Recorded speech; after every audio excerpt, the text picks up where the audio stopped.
गली में छोटा सा एक घर बनाएंगे, कलियां ना मिले ना सही कांटों से सजाएंगे, बगिया से सुंदर वो पल होगा, रिमझिम बरसता सावन होगा। ये तो गीत है। झिलमिल सितारों का आंगन होगा, रिमझिम बरसता सावन।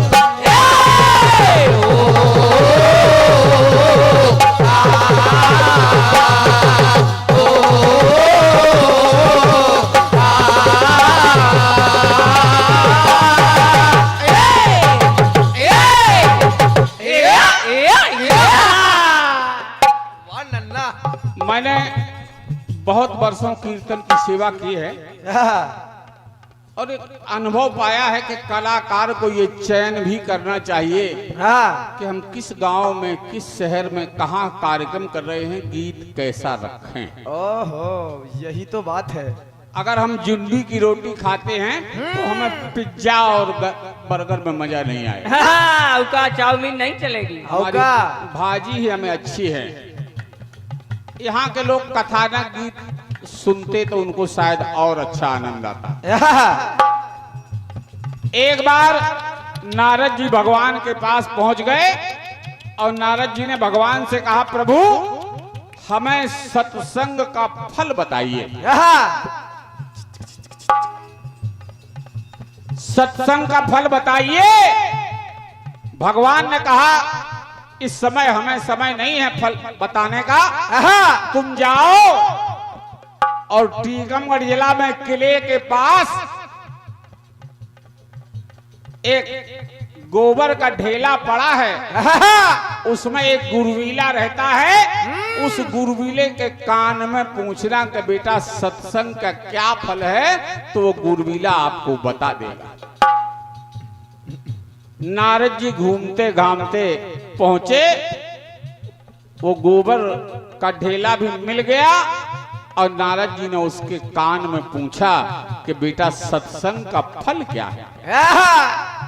अब जैसे ही उसके कान में पूछा तो हुआ क्या?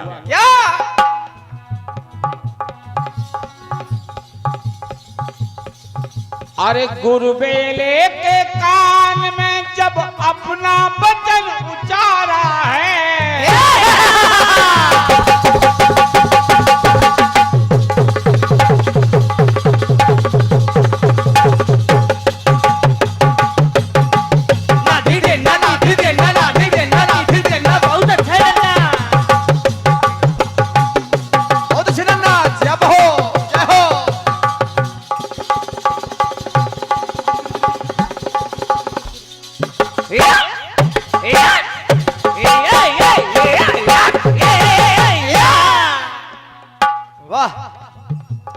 गुबरेले के कान में जब अपना वचन उचारा है, तो सुनते ही सवाल वो गुबरेला गया मारा है। जैसे ही नारद जी ने पूछा तो वो गुबरेला खत्म हो गया। खत्म हो गया। नारद जी दौड़े दौड़े भगवान के पास आए, आप ही बता दीजिए आखिर इसका फल क्या है। वो गुबरेला तो मारा गया। तो भगवान ने कहा, नारद जी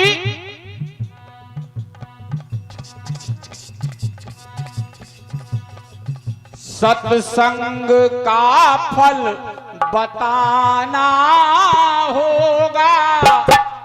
तो भगवान ने कहा कि नारद जी बोले प्रभु और जगह जाना होगा। अगर सत्संग का फल चाहते हो तो मैं नहीं बताऊंगा, दूसरी जगह जाओ। कहाँ जाऊं? कहा तुम अमुक जगह जाओ। जैसे ही तुम जाओगे एक गैया बछड़े को जन्म देगी, उसके कान में पूछ लेना कि सत्संग का क्या फल है। चले नारद जी वहां से। और बछड़ा भी मिल गया। जैसे ही पहुंचे, गैया ने बछड़े को जन्म दिया। उसके कान में नारद जी ने पूछा कि सत्संग का क्या फल है। तो देखिए होता क्या है। कान में बछड़े के नारद ने वचन उचारा है।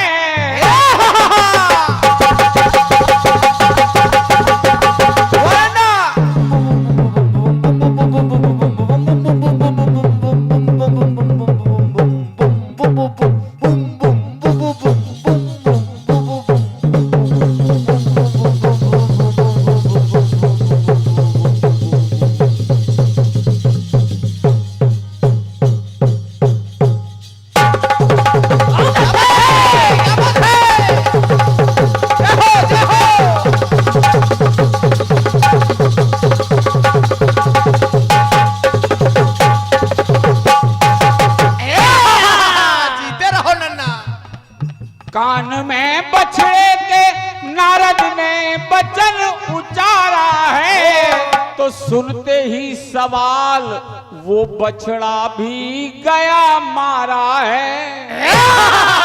भगवान के पास फिर पहुंचे नारद जी।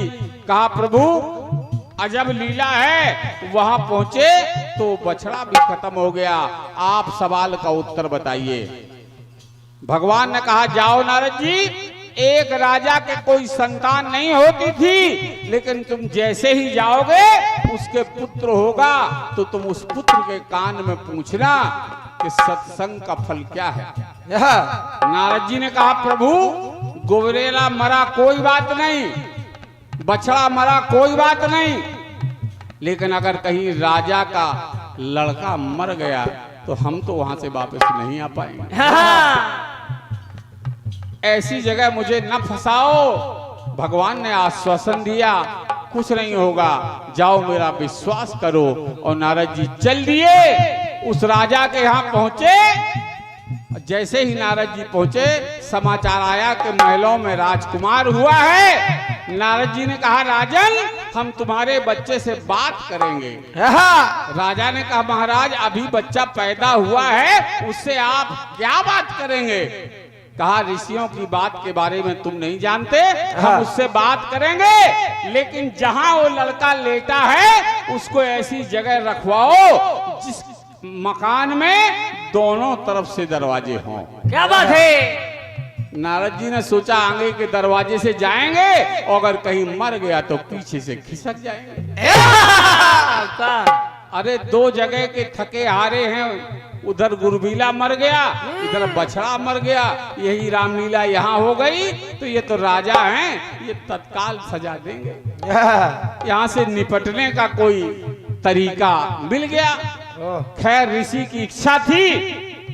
राजा ने उसी कमरे में पुत्र को लिटवा दिया और ऋषि पहुंच गए। ऋषि ने अच्छी तरह से किवाड़ बंद किए, अब कोई आने वाला नहीं है। और उसके कान में पूछा कि बेटा सत्संग का फल क्या है।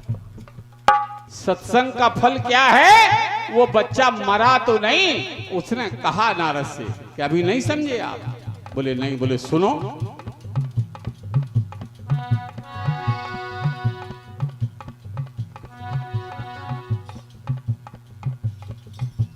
अरे पूछा जब बालक से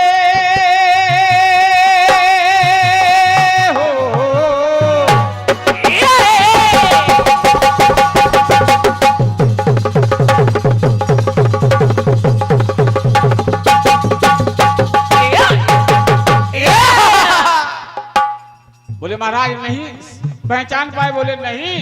बोले पहले जन्म में जब आपने मेरा कान फूंका तो गुबरेले से, पहले जन्म में मैं गुबरेला था, गुबरेले से बछड़ा बना। और जब बछड़े के कान में फूंका तो गुबरेले से बछड़ा बना। अब राजा का लाल में, पहले जन्म में गुबरेला, दूसरे जन्म में बछड़ा और तीसरे जन्म में राजा का पुत्र। ये सत्संग की महिमा है। केवल आपकी आवाज केवल कानों में पड़ी है। तो गुबरेले से बछड़ा बना अब राजा का लाल में, और अब पड़ी आवाज तो बन जाऊंगा भूपाल में। ये सत्संग की महिमा है, ये कीर्तन की महिमा है। कहा प्रभु सत्संग का फल बताना होगा, बोले प्रभु और जगह जाना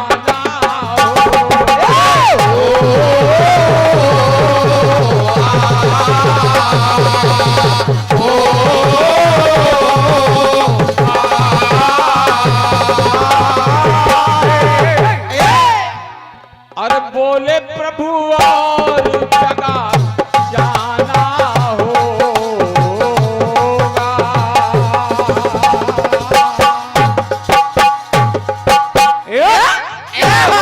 प्रेम से बोलिए बजरंगबली सरकार की जय।